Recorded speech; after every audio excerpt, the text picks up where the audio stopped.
astronaut, a man barely alive.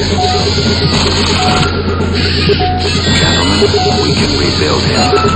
We have the technology. We have the capability to make the world's first bionic man. Steve Austin will be that man. Better than he was before. Better, stronger, faster.